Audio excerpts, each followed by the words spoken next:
Hello and welcome to this Conversations on Groong episode. Folks, we would like to remind you that we appreciate and value your comments under our videos on our YouTube pages. So please keep the dialogue open and talk to us. Today we're talking about the shifting political landscape of the South Caucasus, the complex dynamics of the Armenian identity, and the role of external powers in shaping the region's future, all through the lens of current events and historical insights from Dr. Vahram Ter-Matevosyan. Welcome back, Vahram. It's been a long time. Thank you for having me. Okay, so in this episode, we are going to be referencing a couple of recently published papers.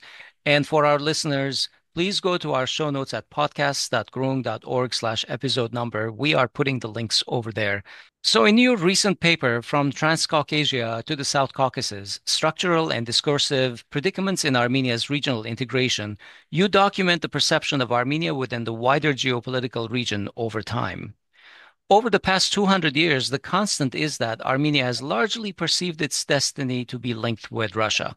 Yet with the outcome of the 2020 war in Artsakh and other larger geopolitical shifts, this perception is currently in the process of being challenged. What are the key takeaways from your paper? What is the goal of this historical research analysis, and how can it or should it inform policy? Thank you very much for giving this opportunity to discuss this paper, which was published last year in one of the leading journals in our field.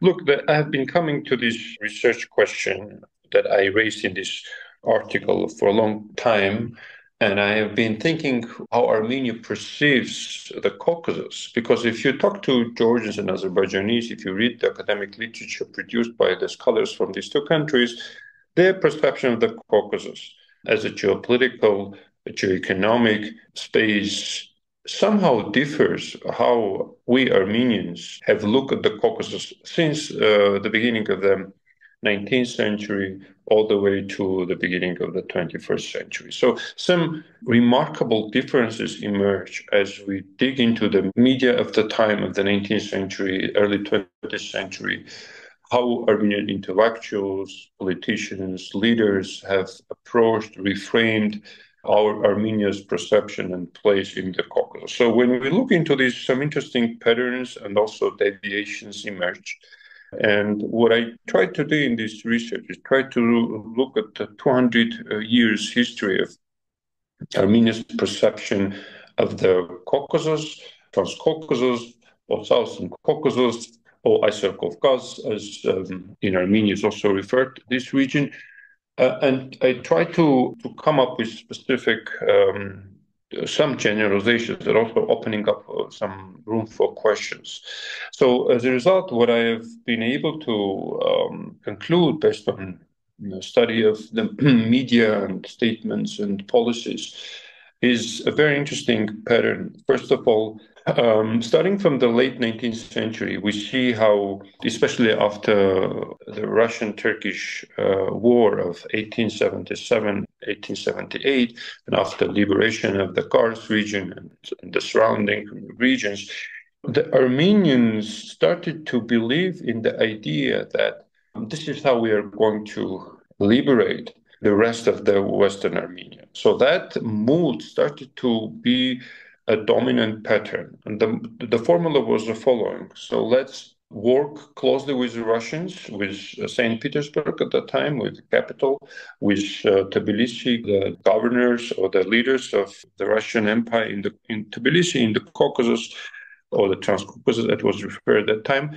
So let's work with Russians. Let's try to come up with a modus operandi that is beneficial for them. And by using the Russian resources, and by creating a synergy between Armenia's interests and Russian interests, we can liberate the rest of the Western Armenia. So that kind of thinking was dominant all the way to the First World War, when it became obvious that, especially when after the start of the Armenian genocide, that perception started to collapse. But then when in 1916, the Russian army started to advance. Again, people started to think that, no, let's go back to that model. It seems it's working. But again, what happened after the collapse of the Russian Empire in 1917, Armenian intellectuals were in disarray. Armenian political leaders, especially based in Tbilisi, they were in disarray. What to do now? So therefore, if we read very closely the Declaration of Independence of Armenia of 1918, it is vague and ambiguous at the same time, because it raises several questions about the Armenian regions, what regions we're talking about. But later on, when Hovhannes Kajazuni goes to New York in 1919, he meets with New York Armenian diaspora representatives, and when he talks about the achievements of the First Armenian Republic, he has very interesting quote there, which speaks volumes about the line of thinking at the time. So basically, he's arguing that the generation that I belong to had a different vision and planned a different pathway to restore our state affairs.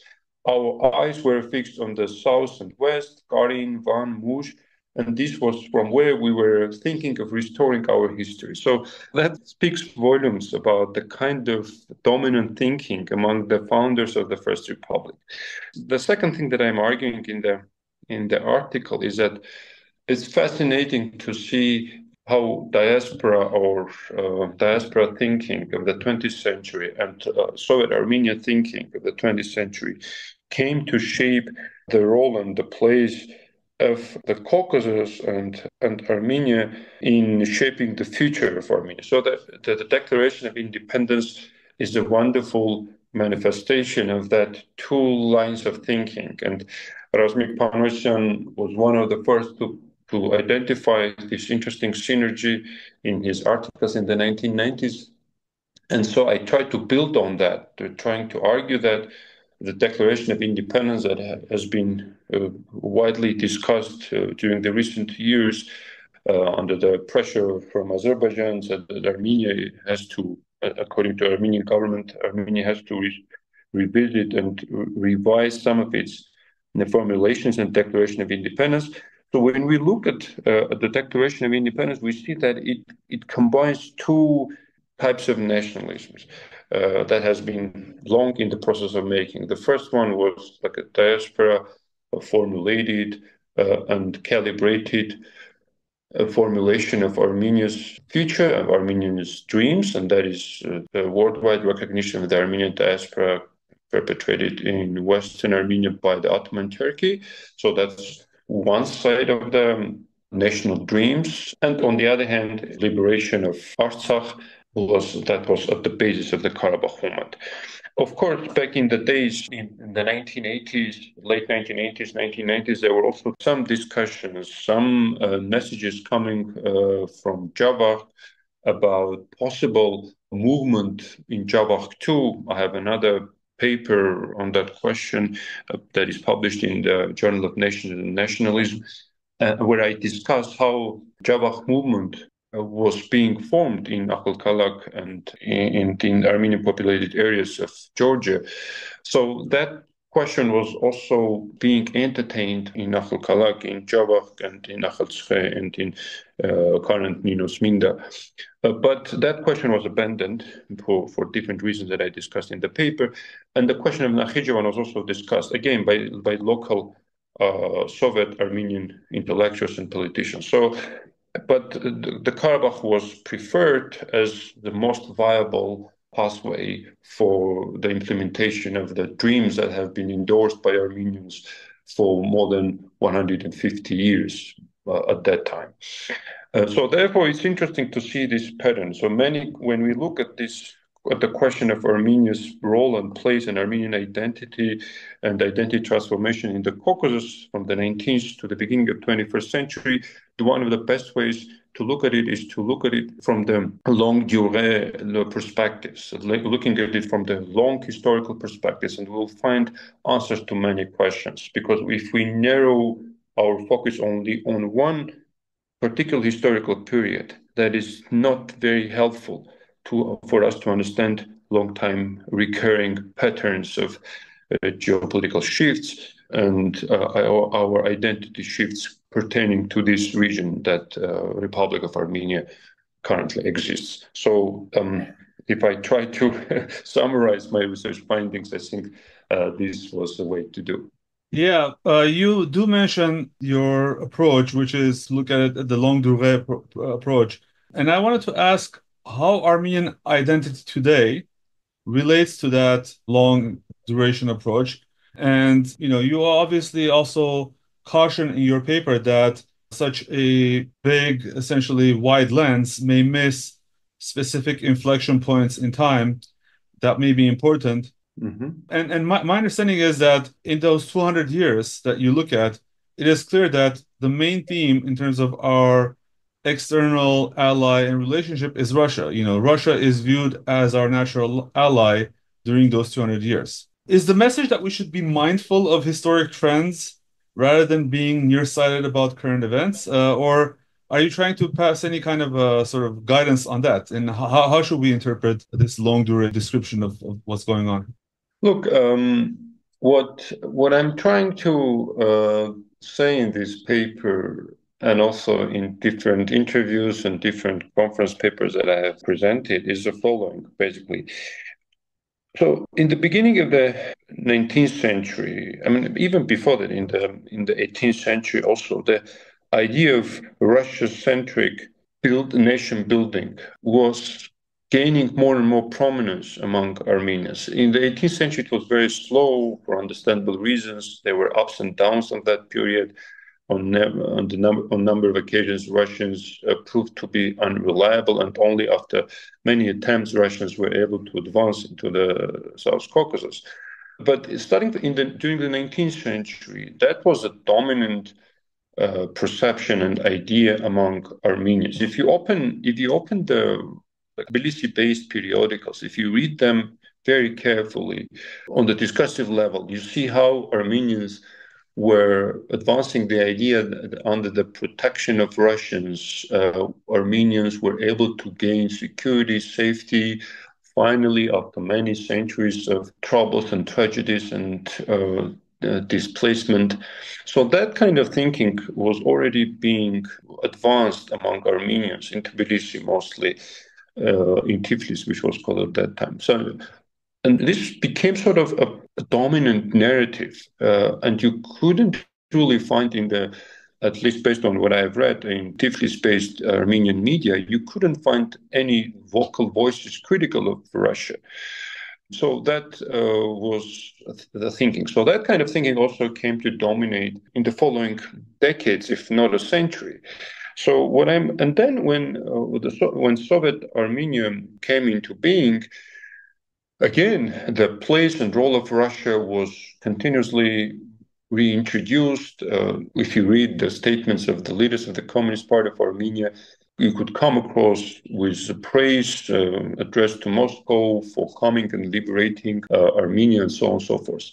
But in the beginning of the 90s, when independent Armenia came into being, and especially when Armenia won the war in the 1990s, that the Russia-centric idea and attitude was pretty visible. I mean, Armenia was in good relations, in good terms with the leaders of independent Russia, post-Soviet Russia. Yeltsin and Bedrossian were in good terms. Defense Minister of Armenia, Vahram Ter-Matevosyan, was in good terms with his Russian counterpart. So again, the general thinking was that, well, this 200-year model with Russians is working, with some ups and downs, with some problems. But that narrow-minded approach to Russia has also caused many problems for Armenia, for Armenian political thinking. Like only Russia, affiliation with Russia, Russia-centric approach caused many problems because it didn't provide room for flexibility, a room for alternative thinking, room for trying to explore different avenues of securing and safeguarding Armenian interests in different platforms. For instance, when Russians stayed in Armenia after the collapse of the Soviet Union, many Armenians didn't really realize what was their area of responsibility. For instance, Yes, the Russians were stationed along Armenian Turkish and Armenian Iranian borders, and they had a military base in. They have a military base in Gyumri and an air base in Erebuni, which is part of military base. But that the Russian base in Armenia made some Armenians think that, well, if problem occurs between Armenia and Azerbaijan over Karabakh, or it becomes tense, the Russians are going to help Armenia. So that kind of overconfidence was so prevalent that even the former commander of the military base of Russia in Gyumri, he even made a statement in late 2000s or early 2010s that yes, if there is a problem, if there is a conflict in Azerbaijan, in Nagorno-Karabakh, Russians are going to intervene on Armenia's behalf. After making that statement, that commander was discharged. He went back to Moscow. So that was a message that I guess many in Armenia don't remember or didn't want to remember recently. Vahram, is this due to a lack of political maturity in Armenia? That's one reason, and obvious and one reason perhaps, Asbed. But the second reason is overconfidence and hubris that what has been working for the last 200 years, or what they thought was working, was going to work for the rest of the future, and I think that narrow-mindedness is still bouncing back, is still haunting the political thinking of Armenian politicians and leaders of this country. Because what we failed also to understand the dynamics between Azerbaijan and Russia, Georgia and Russia. But if we look at this, like again, periodic revisiting of history and what we can learn and unlearn from history should be the constant focus of political leaders and also for the opposition, for political military security elite of this country. So therefore, this what happened during the last 3, 4, 5 years between Armenia and Russia is a wake-up call for the people in Armenia, that for the leaders of Armenia, political leaders of Armenia, that Russia is a difficult and complex partner to deal with. It defies easy generalizations. Russia has been and remains a difficult part of not only for Armenia, but for all its partners. There are ups and downs with Russia. Russia always pursues its interests. Russia never comes to rescue Armenia or rescue Nagorno-Karabakh. Russia is deploying its forces for specific reasons, and that reason is to serve Russia's interests.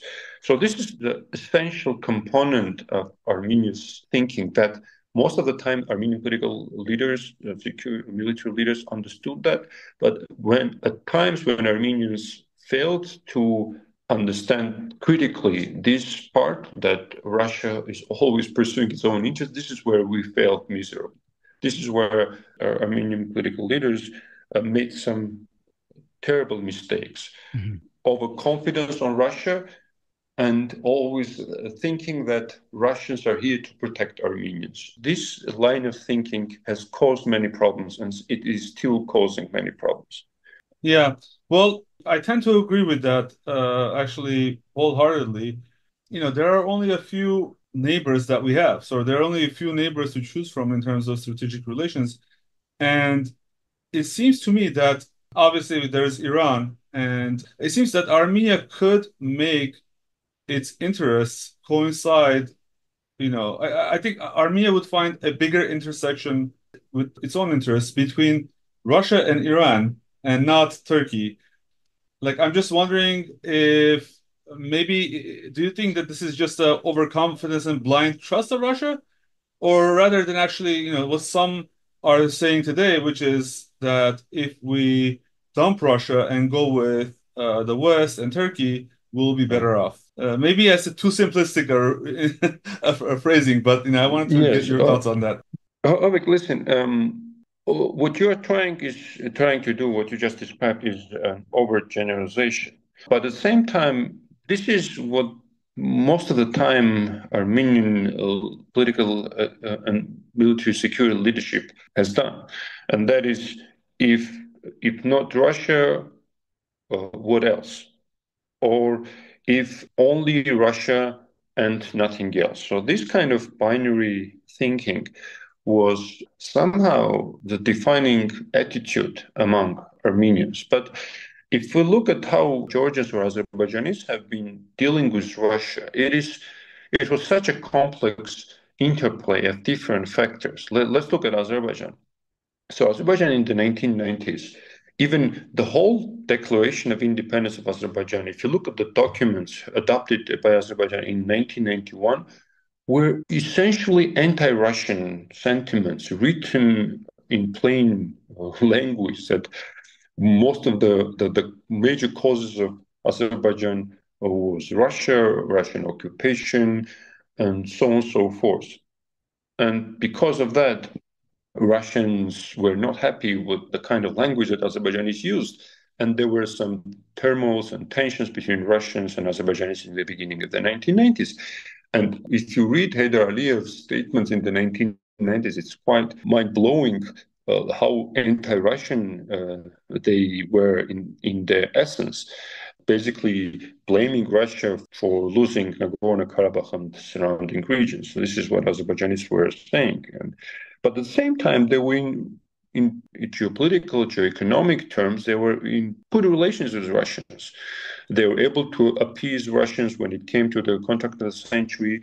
They were able to appease Russians by not closing the Russian schools in Azerbaijan. And when Ilham Aliyev came to power, he even expanded on these areas. He'd find a common language with Putin, even though they were not, they had some tension. So this is how you work. At the same time, Azerbaijan was expanding its relations with Turkey and so on and so forth. So Azerbaijan was able to build on this, to put its eggs in different baskets, as they say.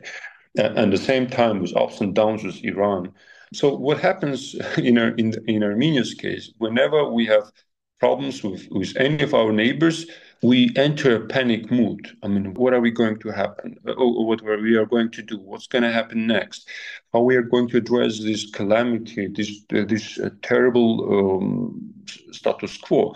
No, I mean, the whole job of diplomacy and any statehood is to think strategically in the long run, 5 years, 10 years at least. They have to understand that having problems with any country, Russia, be it Iran or Russia or Georgia, is a normal thing to have, because this is how relations develop. You go on, there's some problems emerge, you take care of the problem, you move on, and so on and so forth. This is a cycle. But in Armenia, this panic mood sometimes becomes so prevalent, so dominant, that it blurs our horizon, and we start making mistakes, one mistake after another, and we end up in this vicious circle of infinite traumatic mood that doesn't allow us to really capture the depths of the problems that we encounter. Okay, thank you for that. And moving on, after 2020 and essentially the complete ethnic cleansing of Karabakh Armenians from Artsakh, Armenian identity itself, as you pointed out, has become an object of contention with Turks and Azerbaijanis. They had put forth various demands, or maybe some unofficially, some officially, including editing our Declaration of Independence to remove references to the 1988 vote on the unification of Karabakh and Armenia, references to Western Armenia and the Armenian genocide, and also the role of Armenia in supporting the Armenian diaspora worldwide. You mentioned that as well. These issues are seen essentially by Turkey and Azerbaijan as a threat, and recently Nikol Pashinyan has lent credence to these points by arguing that Armenian patriotism is destructive. In his worldview, the definition of Armenia is pretty strict, encompassing the 28,000 square kilometers of the Republic of Armenia today, and worrying about anything outside of these boundaries, or even apparently supporting, for instance, genocide recognition, has nothing much to do with the state of Armenia, and in fact is a source of danger. At least that's my interpretation of the current policy of this administration. Meanwhile, on September 19th, the anniversary of Artsakh's ethnic cleansing, Ilham Aliyev was in Stepanakert, where he toured the depopulated town and opened a university filled with imported students from Azerbaijan. and effectively called Armenians settlers and visitors in a region where they have lived for thousands of years, apparently. What are your thoughts on Pashinyan's statements recently? And do you see this as a sincere, perhaps pragmatic attempt to save Armenia from its decline, or is this part of a broader geopolitical strategy influenced by Turkish actors that he's just implementing? Yeah, it's quite a complex question. Let me address one by one, Hovik, what you just addressed. Now, look, I think the first thing that we have to understand is, unlike one thing that we have to make it clear at the outset of this discussion is that, unlike Azerbaijan and Turkey, we are not ready for this. The government of Armenia is not ready to enter into this debate of identity, historical claims, historical narratives, because what Azerbaijan is doing and has been doing has been tested over the decades. And yes, they are ahistorical. They distorted the history. They have distorted the whole foundations of historical science. What they have done is unacceptable for academic purposes, for political, historical, cultural, anthropological, and so on and so forth. But they have been doing this for many, many decades, even before the collapse of the Soviet Union, starting from the 1950s. They were creating their own history, and it shouldn't surprise us. What is surprising is that how they filter their messages in a way that their messages penetrate Armenia, and their messages are becoming. Some people start to hear their messages, and they start to endorse these messages. And when these messages are also one way or another represented or reproduced or echoed by the Armenian government or some NGOs or some members of the parliament, then it becomes a problem. Because if the messages and these ideological advances are pushed through the information space, political space, they are discussed, even repeated in Armenia, then we are dealing with a big problem. So in response, what the Armenian government does is mostly on an experimental level. And this is the troubling part. So let's say the prime minister makes a statement, but you can see that there is not much thought that went into that statement. For instance, ideas of patriotism. I mean, I still cannot really fathom or comprehend what went into that thinking. So even the way he presented, if you remember, he says, this is the first time I'm talking to you. For the first time, I discuss it with my family members, and this is what I think about patriotism. You cannot just make these statements and do experiments with these concepts like patriotism and how he defines the patriotism that we endorsed in this country for many, many decades. You have to be absolutely careful and very mindful about the kind of reactions that these kind of ideas may generate and have generated. You cannot really just go out and unprepared and do experiment with public mood and generating negative attitudes towards certain beliefs and attitudes that have been endorsed for generations.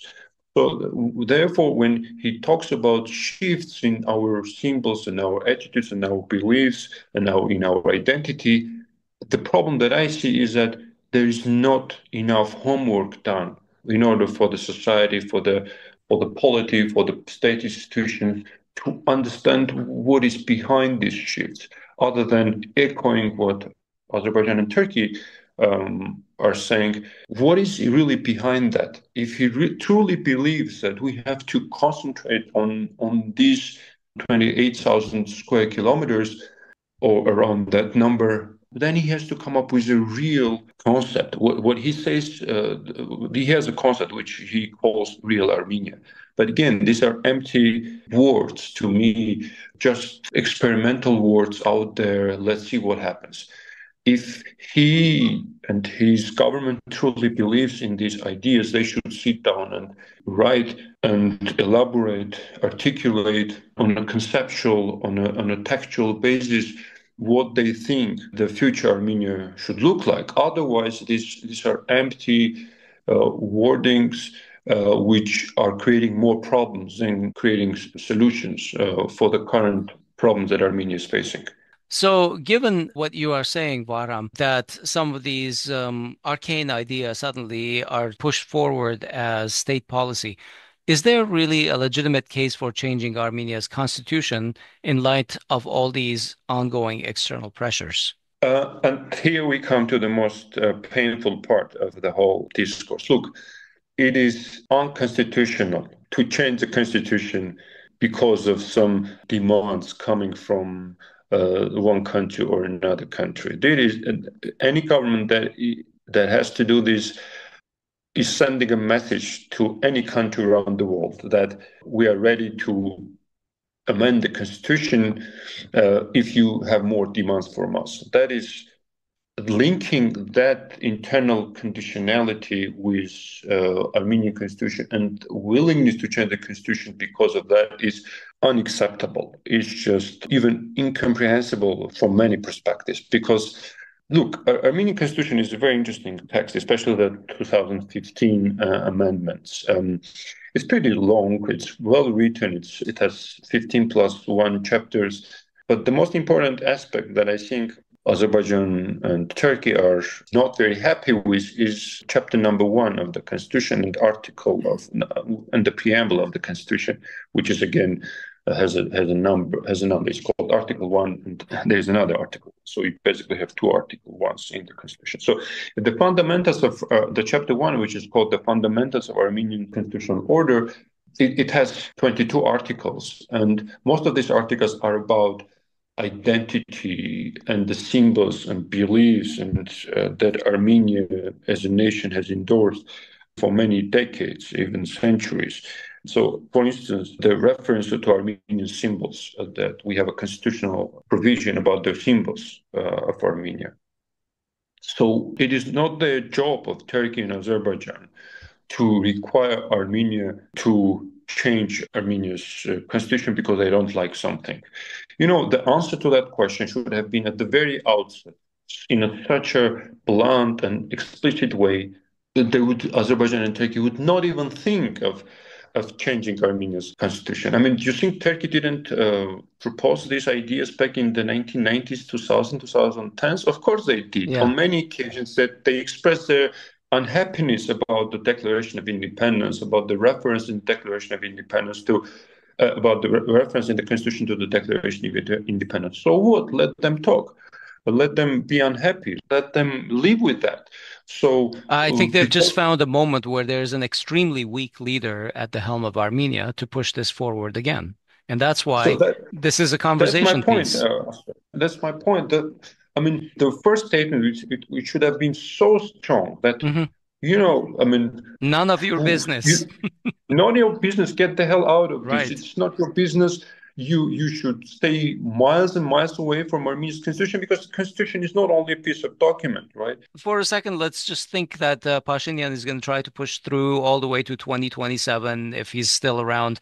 Can Armenian identity be changed in a top-down manner by the government suddenly saying, now this is your identity, this is your culture? Can he make such changes? Of course not. Of course not. But if the government is reproduced, re-elected, it will get a new mandate, and you know, they will interpret that new mandate as a green light for the kinds of things that they have been doing.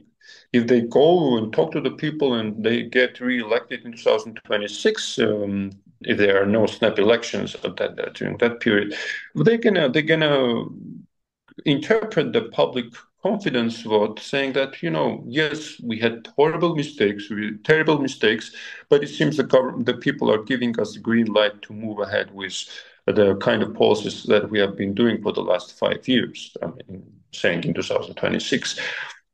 And so, yes, you can say that you cannot change identity based on constitution, based on policies, but then, you know, by 2026, we may realize that some of the ideas that were alien to us in 2018 now are being widely discussed and pushed forward through different channels, through different communication methods, through different policies and protocols, and so on and so forth. And then what you do, I mean, how you change identities. One of the ways is to revisit the fundamental documents.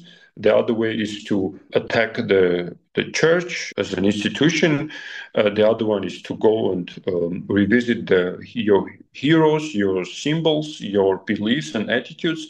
The other one is to change the school curriculum and remove certain subjects and topics from history textbooks, from geography textbooks, and so on and so forth. I mean, things that the administration has been doing all this time. Yeah, one of the first things that he should be doing is renaming his foreign minister to Arakat Mirzoyan. We'll see how that goes. It's so touching Ararat, the Mount of Ararat, touching that question is beyond comprehension. I mean, how can you agree with that? I was glad to hear that finally he started to talk about the founding documents of the Republic of Azerbaijan. The Republic of Azerbaijan is so vulnerable when it comes to the founding documents. It is unbelievable how that card was not used before. I mean, I don't know whether perhaps in private meetings, negotiations with Aliyev or with Arad Mirzoyan, which is Azerbaijani counterpart, they raised questions. But why they were keeping this away from public discussions? The people should know that Armenia is doing a great service to Azerbaijan for not mentioning the flaws in the founding documents. But only now Armenia is saying you have problems in your documents. You also, Azerbaijan, you have problems, but we are not raising these questions. Your founding documents are more problematic. So therefore, before demanding something from Armenia, you should do your homework and not raise questions about amending any founding documents. So the Armenian government has to say this on a number of occasions, several times, so that Azerbaijan understands that you cannot just randomly select impediments, obstacles, and try to delay the process. Now, yesterday, finally, we could hear from Arad Mirzoyan, from the Prime Minister, that Azerbaijan is not genuine in its pursuit of peace deal. I mean, okay, that's something that they can build upon, and it's a pity that it took them I don't know how many years to realize that Azerbaijan is not interested in the peace. That's it. In peace, of any form of and because they strive, the Aliyev regime strives on the idea of revenge and peace. Right, yes, absolutely. Sounds good. Yeah. Right.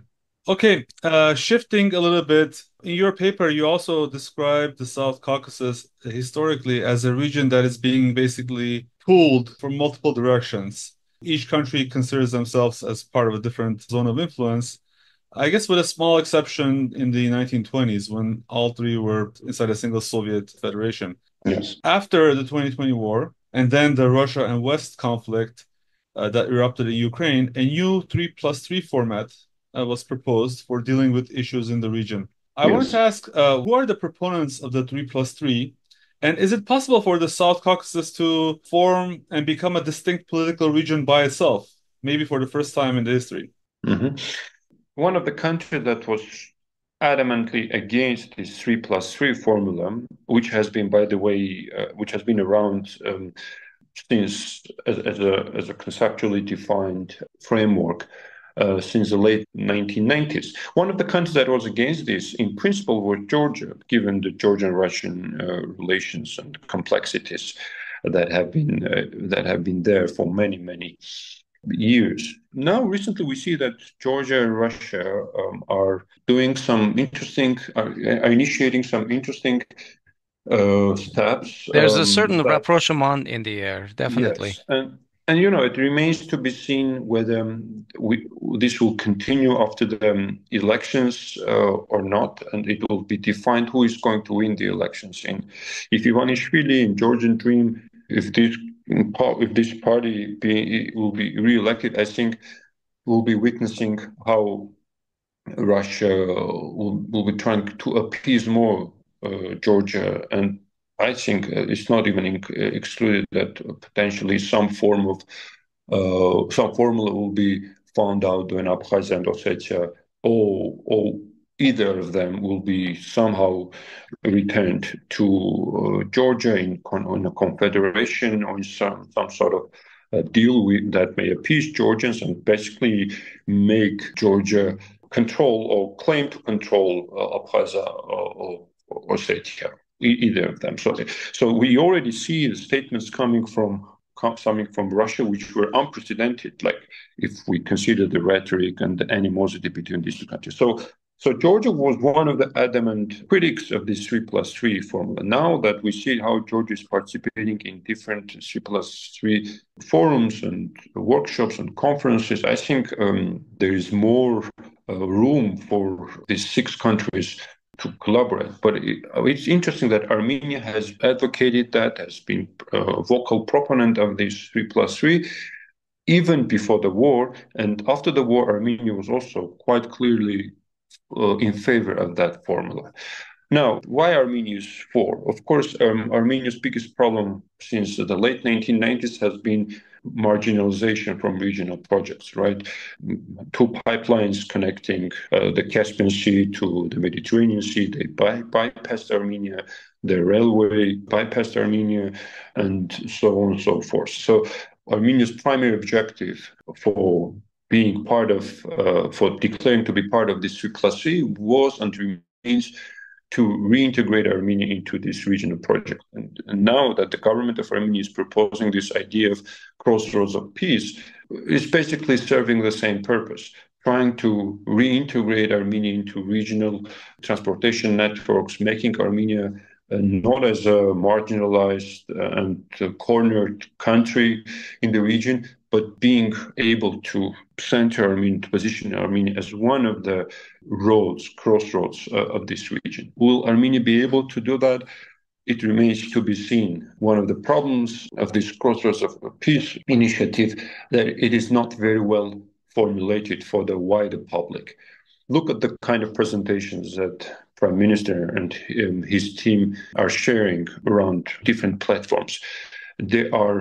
It is truly troubling to see how unprofessional these presentations are. It's really painful that I'm seeing that there's some basic rudimentary ways of making presentations of this nature. Because these are state-run programs, state-sponsored, state-endorsed programs. So in order to make them presentable to wider public, they should do proper work in making these presentations more easy to understand. For instance, the Prime Minister the other day, when he was making this presentation in Yerevan, during this Yerevan Dialogue Forum, I mean, look at the slides, look at the main content, look at the main message of these slides. I mean, these are like Introduction 101, Public Presentation 101. How can you make these presentations and hope that people will hear, let alone Armenians, but outside partners, external partners will buy it and try to build on it. So yeah, I mean, I think that what I fail to see is I'm unable to grasp what he is trying to communicate either. But more importantly, going back to the original question, I mean, I think that there needs to be regional integration and it needs to be natural, but I find it difficult to see how Russia, Turkey, and Iran, I think they all in one way or another endorse this 3+3, at least from a geopolitical perspective. They don't want the United States and the West meddling in this region. So I think they have their own geopolitical interests for forcing almost this format. But what is it in it for us, and how can we put forth our best interests as part of this project? And essentially, given that historically Russia has seen the Caucasus as its zone of influence, and as you said, during the Tsarist times, it saw the fate of the Caucasus tied with the fate of Russia itself. You know, it was considered critical to the identity of Russia itself. How is it going to share this region with Turkey and Iran?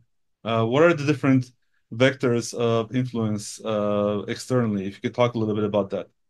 Look, if we try to grade and rank, not grade, rank these three countries, Russia, Turkey, and Iran, I think we can already say that with certain level of reservation that Turkey is fast approaching Russia in terms of its economic, social, cultural presence in the South Caucasus. And the only country that is impeding Turkey to reach the level that they desire is Armenia. Of course, having a close border with Armenia, having no diplomatic relations with Armenia is a major hindrance for Turkey to claim more in the South Caucasus.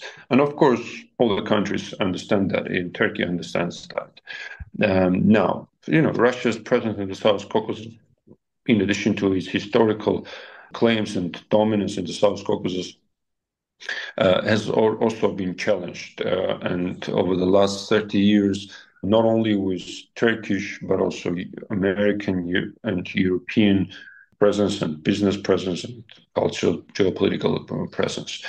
So Russia has gained many competitors in the South Caucasus, and these competitors come in different forms and shape.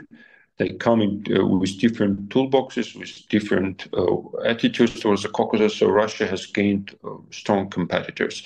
But the Russian way of dealing with these competitors varies from one country to another.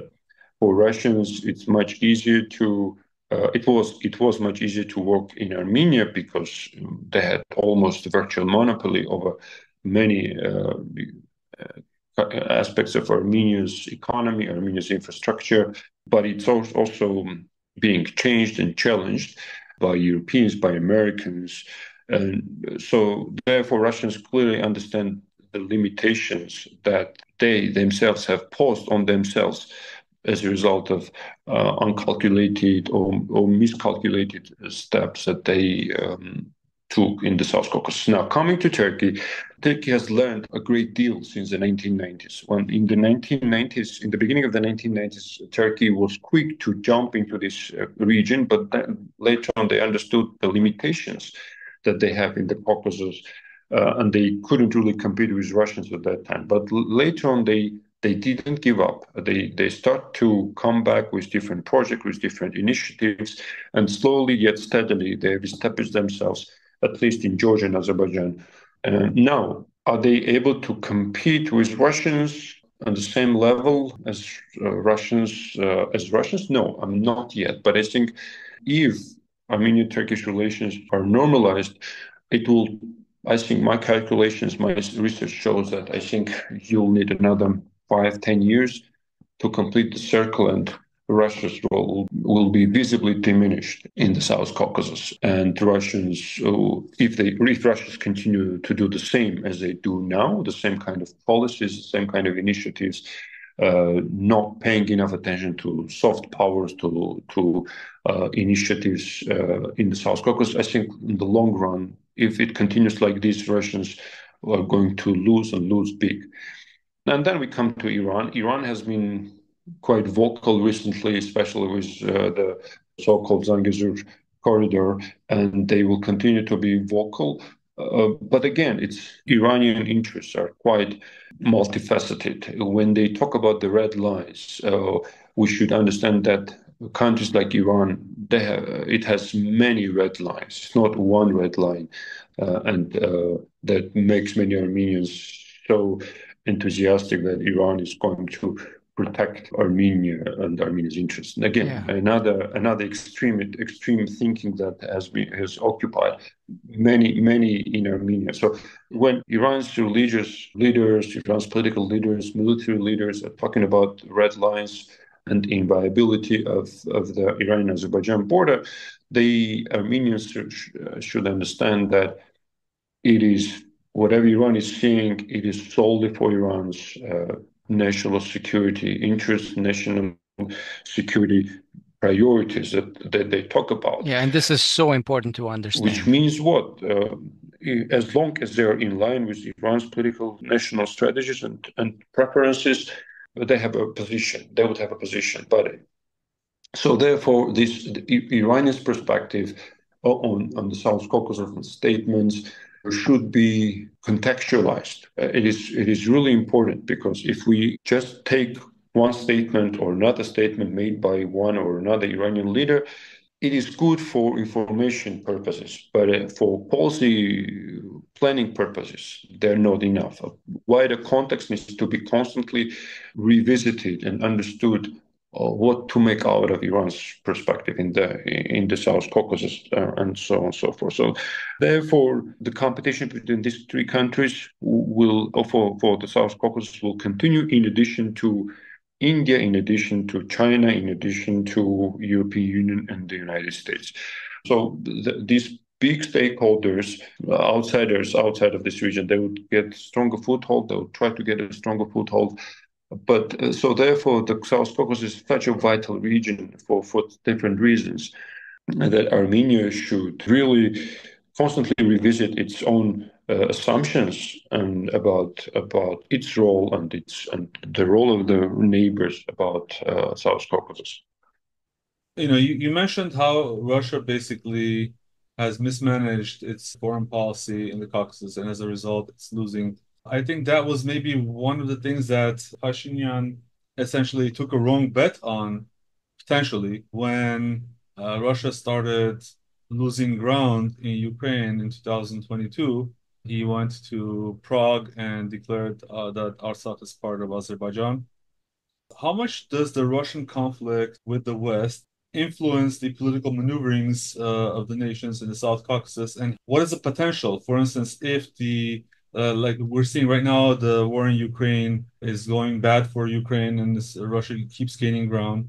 Is it possible that essentially, if Russia is able to achieve victory in Ukraine soon, it will come back with much greater force? And how does one take that into account? Because there is this saying that if they do come back, then these historic patterns when Russia has withdrawn but come back in full force again, how should Armenian policymakers take into account this Russia versus West conflict, war in Ukraine, for the future of the Caucasus? Look, yes, it's even though you said it's a short question, it is a big question, and it's quite complex question. But let me be very brief and quick on this topic.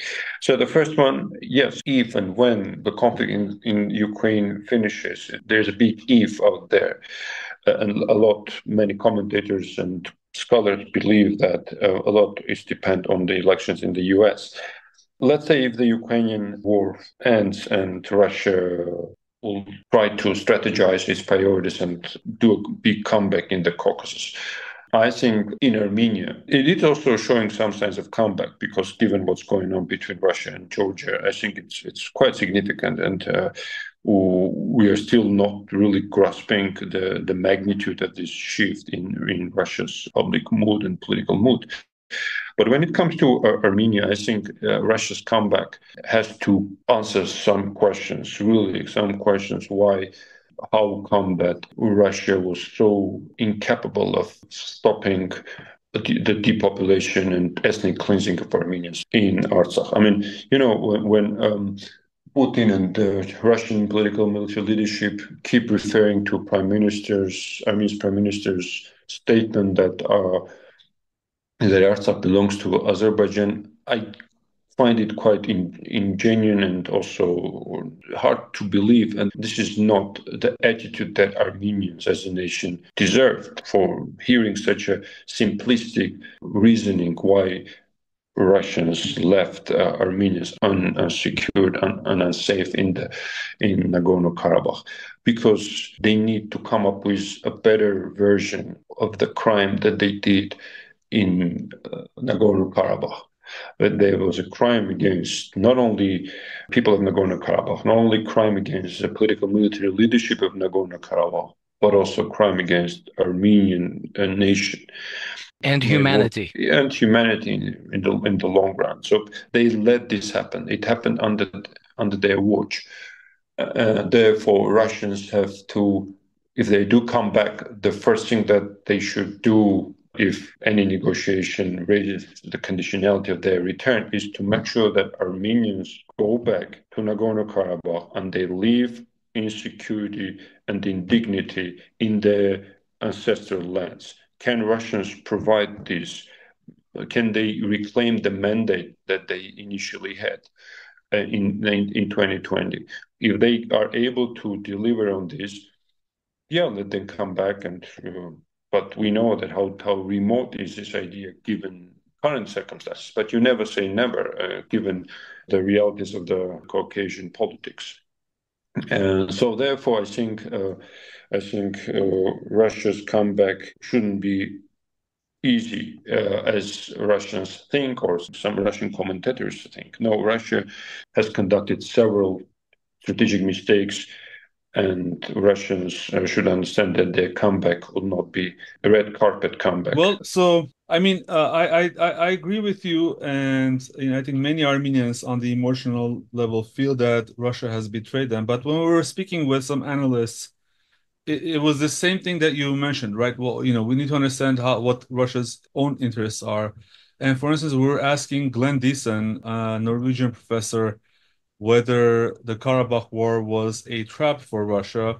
And we know that there was this Rand Corporation paper that said that the West should exploit tensions in South Caucasus. Was Russia essentially, from a Russian perspective, it pains me from an Armenian perspective, but from a Russian perspective, it was faced with a difficult choice to pick sides in the war, and whichever side it took, then it would be bad for itself, and essentially try to take the middle road and not alienate each side, which by default, I think it meant that Armenians lost Artsakh.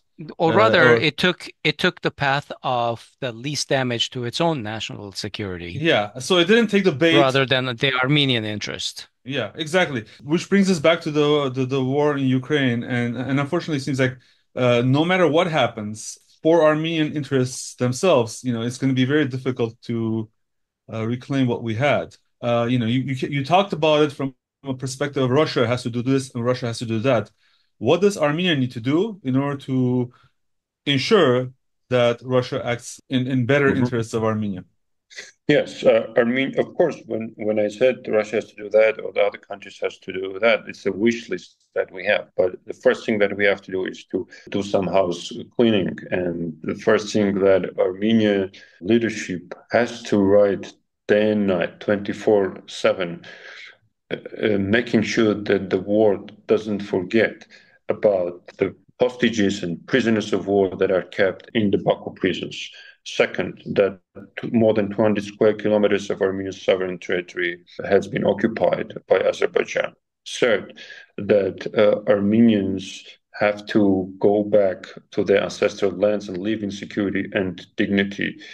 And fourth, that Armenia's national identity is not a matter of dispute and discussion by genocidal regimes of Armenia. These four topics, themes, concepts should be circulated and should be constantly reinstated in different forms.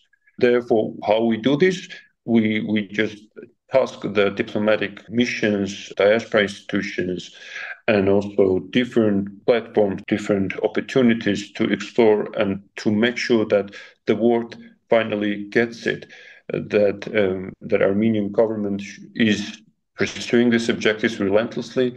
Armenia is not going to give up on these. These are our top priorities for now.